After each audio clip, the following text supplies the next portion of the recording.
Оваа работна сабота беше смртоносна за двајца браќа кои ги затрупа земја при ископ на канал во Чаир. Двете момчиња на возраст од 26 и 28 години работеле заедно со нивниот татко, кој според очевици во моментот на несреќата бил во багерот.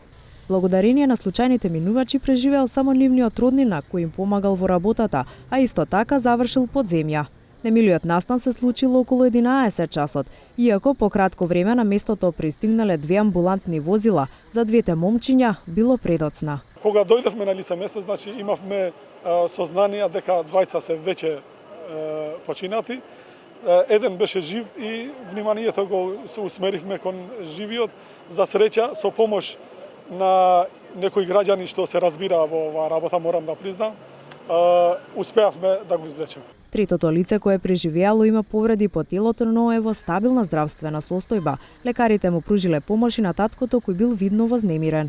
Повредениот работник беше цело време со кислородна поддршка, додека се откопуваше, свесна состојба, во добра состојба да кажам, и пренесен до градска општа болница на Охридски во добра состојба.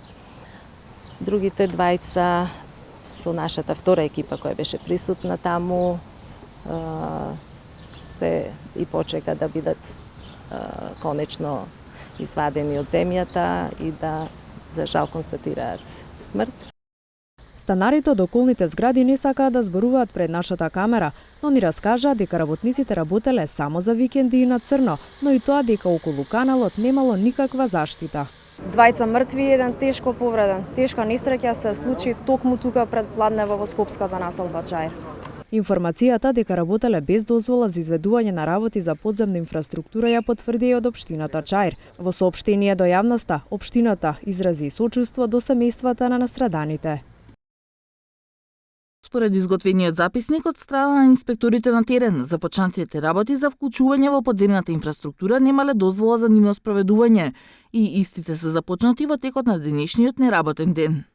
МВР пак засега без детали кој ги ангажирал работниците. Околу 11 часот е пријавено дека на улица Кемал Сейфула при вршење ископ на земјиште со багер за водоводна мрежа дошло до лизгање на земја и при тоа во каналот се затрупани 3 лица кои работеле на ископот. На местото е извршен увид, а известени се јавното обвинителство и трудови инспекторат. Директорот на трудов инспекторат Алјадин Хавзиу пак не беше достапен на неговиот мобилен телефон за да даде подетални информации што покажал увидот на терен.